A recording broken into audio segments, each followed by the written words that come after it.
కాంగ్రెస్ తెచ్చిన మార్పు సిరిసిల్ల ఉరిసిల్లగా మారింది. కేసీఆర్ మళ్ళీ రావాలంటే బీఆర్ఎస్ అభ్యర్థులను గెలిపించండి. రోడ్ షోలో కేటీఆర్ చూడండి ఎట్లున్నది. కాంగ్రెస్ తెచ్చిన మార్పు అంట. కాంగ్రెస్ తెస్తే ఏం మార్పు వచ్చింది అంటే తెలంగాణ ప్రజలు బాగుపడడం లేదా, పోనీ కాంగ్రెస్ మేనిఫెస్టోని రిలీజ్ చేయడం లేదా, లేకపోతే అందరూ ఏమన్నా ఉపవాసం ఉంటున్నారా, లేకపోతే ఏమైందని కాంగ్రెస్ పార్టీ ఏం మార్పు తెచ్చింది? కాంగ్రెస్ తెచ్చిన మార్పు కాదు. కాంగ్రెస్ జాతీయ పార్టీ, దానికి ఉన్న విధి విధానము వేరు.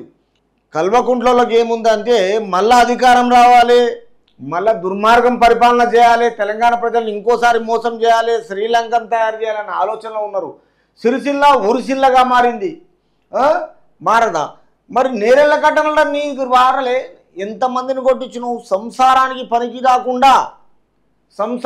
పనికి రాకుండా చాలామందిని తీసుకొచ్చి పోలీస్ డిపార్ట్మెంటు నీ ఆధీనంలో పెట్టుకొని, నీ అందుబాటులో పెట్టుకొని, ఏ ఆలోచన చేయకుండా, ఏది గమనించకుండా, ఏది సంప్రదింపులు చేయకుండా నేరెళ్ళ ఘటనకు నువ్వు చేసిన పనేముంది?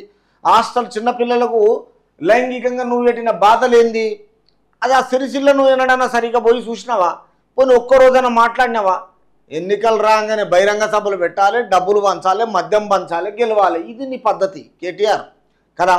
ఎందుకంటే నువ్వు రాజకీయ అవగాహనతో కొన్ని రోజుల నుంచి ఓటమి తెలియదా నీకు, గెలుపు తెలియదా? 3 అక్షరాల కేసీఆర్ ఉన్నాడు కాబట్టి నువ్వు అమెరికాకి వెళ్ళొచ్చి ఇక్కడ తెలంగాణ ఉద్యమంలో చేరినట్టుగా నీ డ్రామాలన్నీ చేసి ఇక్కడ రెడ్మెంట్ పరిపాలనగా సప్లిమెంటరీ ఎగ్జామ్ రాసి వచ్చినావు రాజకీయంలోకి. అందుకే నీకు రాజకీయ అవగాహన లేదు. మీరు రాష్ట్ర ప్రజలతో పోల్చుకున్నా, తెలంగాణ రాష్ట్ర రాజకీయ నాయకులతో పోల్చుకున్నా నువ్వు చేసిన అరాచకాలు మామూలుగా లేవు. ఎందుకంటే అవినీతి పరిపాలన కదా, మీ అయ్య నేర్పిన బుద్ధి కదా, మీ అయ్య జీన్స్ కదా. నీకు అందుకే ఏమైపోయిందంటే సిరిసిల్ల ఉరిసిల్లగా మారింది. అదే నువ్వు నేరెళ్ళ గడ్డలు మాత్రం ఎంతమందినైనా కొట్టియచ్చు, శాండ్ దందా చేయొచ్చు, మైనింగ్ దందా చేయొచ్చు, నేరెళ్ళ గడ్డలలో మొత్తం లారీలు తగలబెట్టవచ్చు, పోలీసులతో కేసులు బుక్ చేయొచ్చు, ఎఫ్ఐఆర్ చేయొచ్చు, జైలుకు పంపొచ్చు, రిమాండ్ చేయొచ్చు. ఎన్ని చేసినావురా బాబు నీ యాక్టింగ్? సూపర్గా చేసినావు. ఎందుకంటే 10 సంవత్సరాలు నీకు ఇచ్చిన అవకాశము తెలంగాణ ప్రజల మీద మంచిగా పిచ్చక మీద బ్రహ్మాస్త్రాన్ని ఉపయోగించినావు. కానీ మంచి తెలివి కాలాడు వెళ్ళే, మామూలు తెలివి కాడ అయ్యే బుద్ధి బాగా వచ్చింది. సిరిసిల్ల మురిసిల్లిగా మారింది. కేసీఆర్ మళ్ళీ రావాలంటే బీఆర్ఎస్ అభ్యర్థులను గెలిపించండి. ఎవరు గెలిపించండి నిన్ను? నీలో వ్యతిరేకత వచ్చినందుకే, నీ అహంకారముతోటే తెలంగాణ ఓడిపోవడం జరిగింది. రాష్ట్ర ప్రజల వ్యతిరేకతతో నీ కాంగ్రెస్ను గెలిపించుకున్నారు. వాళ్ళు ఇచ్చిన అధికారానికి 5 సంవత్సరాలు. 5 సంవత్సరాల వరకు ఎవడేం చేసినా ఏమి చేయలేడు. అక్కడ ఉన్నది హైటెన్షను, బుల్లెట్ ప్రూఫ్ సింహం. అది రేవంత్ రెడ్డి తెలంగాణ ప్రజలలో చిరస్థాయిగా నిలవడానికి మాత్రమే తెలంగాణలో గెలిపించుకున్నాడు. ఎక్కడో ఉన్న 10 సంవత్సరాల కాంగ్రెస్ పార్టీ ఈరోజు నీకు బ్రహ్మాండంగా ఈ విధంగా తయారైపోయింది. కాబట్టి నువ్వు అనుకున్నంత ఈజీగా కాంగ్రెస్ లేదట్లా. ప్రజలు మార్చిండ్రు, ప్రజలు అధికారం తెప్పించుకున్నారు, ప్రజలు మొత్తము ఏదేదో చేసిండ్రు. తర్వాత నువ్వు అనుకోని ఏదో తప్పు చేద్దాము మళ్ళీ ఓడిద్దామంటే అంత కుదరని వ్యవహారం అది. బీఆర్ఎస్ అభ్యర్థులను గెలిపించండి. రోడ్ షోలో కేటీఆర్ ఏ షోలో చేసినా ఏం చేసినా ఏమి కాదు. తెలంగాణ ప్రజలు ఊరుకునే సమస్య లేదు ఇప్పుడు, అర్థమవుతుందా? తర్వాత కరెంటు, సాగునీరు ఇవ్వకపోవడమే కాంగ్రెస్ తెచ్చిన మార్పు అని బీఆర్ఎస్ కార్యనిర్వాహక అధ్యక్షుడు ఎమ్మెల్యే కేటీఆర్ ఎద్దేవా చేశారు. ఏ రోజు కరెంటు పోవడం లేదు. పేరుకి ఏంటంటే అది ఒక భ్రమలాగా దాన్ని ఉపయోగించుకుంటున్నారు.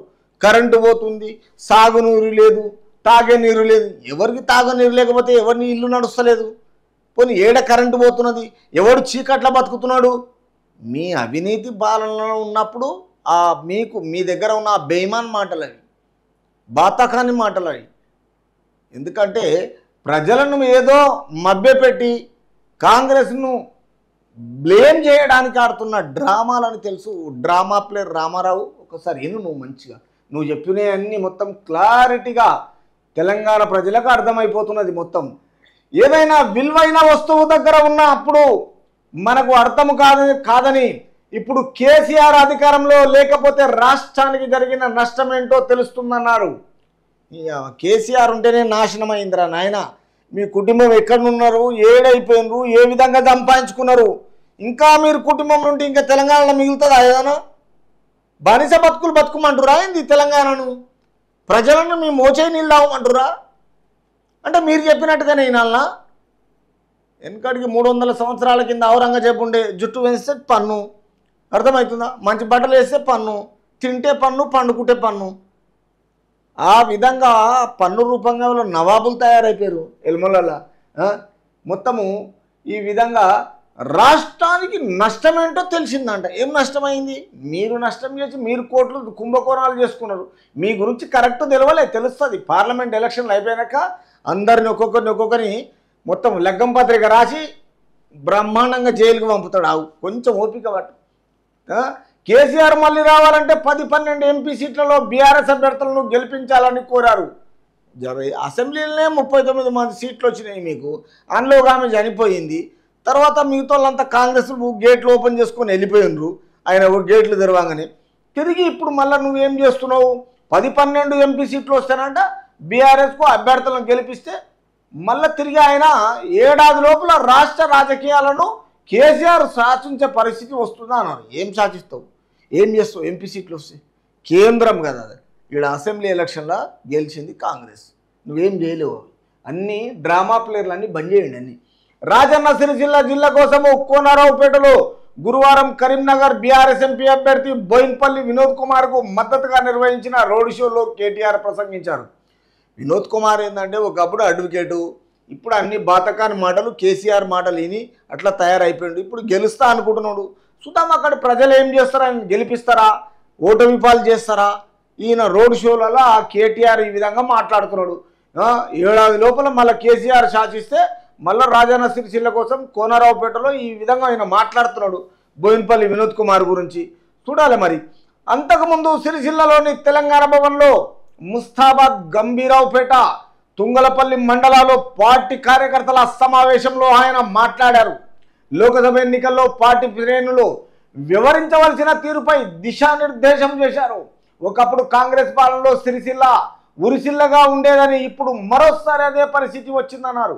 ఢిల్లీలో ప్రధాని మోదీ పెద్ద మోసగాడు, ఇక్కడ ముఖ్యమంత్రి రేవంత్ రెడ్డి చిన్న మోసగాడని కేటీఆర్ విమర్శించారు. అంటే మీరు పబ్లిక్ అంటుంటే ఏంటంటే మీరు సేఫ్గా ఉండాలి, మిగతాళ్ళేమో ముద్దవాపులు లేక తర్వాత దగులుబాజుగాన్ల లేక ఢిల్లీలో గడు ఇక్కడ స్టేట్లో గడు దగులుబాజుగాడు అంటారు మీరు.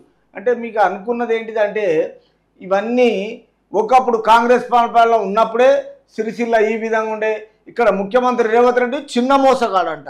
ఎవరిని మోసం చేశాంగా చూసినావు? పోనీ అక్కడ మోడీ పెద్ద మోసగాడంట.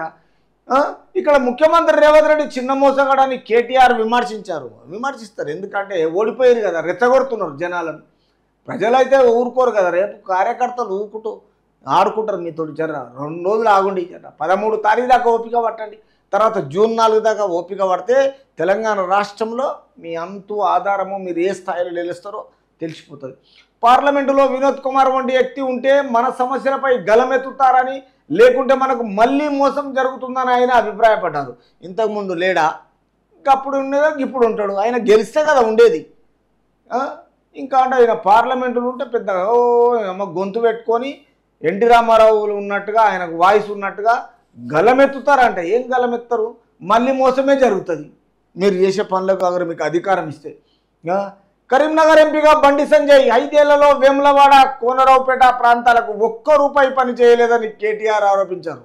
నువ్వు ఎంత చేసినా చేయని పేరే, నీ మాటలే అట్లుంటాయి కేటీఆర్. నువ్వు సినిమా హీరో కంటే ఎక్కువ నిజ జీవితంలో ఆడుకుంటున్నావు మొత్తం జనాలను. కరీంనగర్ పార్లమెంటు నియోజకవర్గానికి 5 ఏళ్లలో ఏమి అభివృద్ధి పనులు చేశారో చర్చించేందుకు సిద్ధమా అని సవాల్ విసిరారు కేటీఆర్. ఎవరితో? కేటీఆర్ మొత్తము కరీంనగర్ పార్లమెంటు నియోజకవర్గానికి 5 ఏళ్ళలో ఏం జరిగిందో, అభివృద్ధి పనులు చేశారో చర్చించేందుకు సిద్ధమా అంటారు. ఏం సిద్ధం? మీరు ఏం చేసిరని సంపాదించుకోవడం తప్ప ఇంకేం చేసిరు తెలంగాణ ప్రజలకు? మొత్తం కొల్లగొట్టేసిరు కదా, ఇంకే ఉంచిందేముంది? ఈ కార్యక్రమంలో జడ్పీ చైర్పర్సన్ అరుణ, బీఆర్ఎస్ వేములవాడ నియోజకవర్గ ఇన్ఛార్జి చెల్మెడ లక్ష్మీ నరసింహారావు తదితరులు పాల్గొన్నారు. ఏ కార్యకర్తలు పాల్గొన్నా, ఏ కార్పొరేటర్లు పాల్గొన్నా, ఏ అభ్యర్థులు పాల్గొన్నా బీఆర్ఎస్ టోటల్గా తెలంగాణ రాష్ట్ర ప్రజలను కొల్లగొట్టి నిర్లక్ష్య పార్టీతోటి ప్రజల్లో వ్యతిరేకత వచ్చినాక ఓడిన తర్వాత ఈసారి మళ్ళీ తిరిగి ఎంపీ ఎలక్షన్లలో ఏదో 12-13 సీట్లు సాధిస్తాం అనుకుంటున్నారు, కానీ జీరో వస్తుందని కలలు గంటలేరు. ఇంకా మనోడు సీట్లు వస్తాయని కలలు గంటారు. ఈ పగటి కళలతోటి కలలుగానే మిగిలిపోయేటట్టు మీకు మీ పార్టీకి పులి స్టాప్ పెట్టేసారు తెలంగాణ ప్రజలు. మీరు ఎప్పుడో భూస్థాపితం అయిపోయింది. ఇంకా భారతీయ జనతా పార్టీ, కాంగ్రెస్ పార్టీ, ఈ రెండు జాతీయ పార్టీ తలుచుకుంటే బీఆర్ఎస్కు నామరూపం లేకుండా ఎప్పటికో పులి స్టాప్ అయిపోతుంది. అధికార పార్టీ కాంగ్రెస్ పార్టీ వీళ్ళని భూస్థాపితం చేస్తుంది. చూద్దాము. జూన్ 4 తారీఖు తర్వాత హంతు ఆధారం తెలంగాణ ప్రజల్లో బీఆర్ఎస్ స్టేటస్ ఏంది చూసుకుందాం.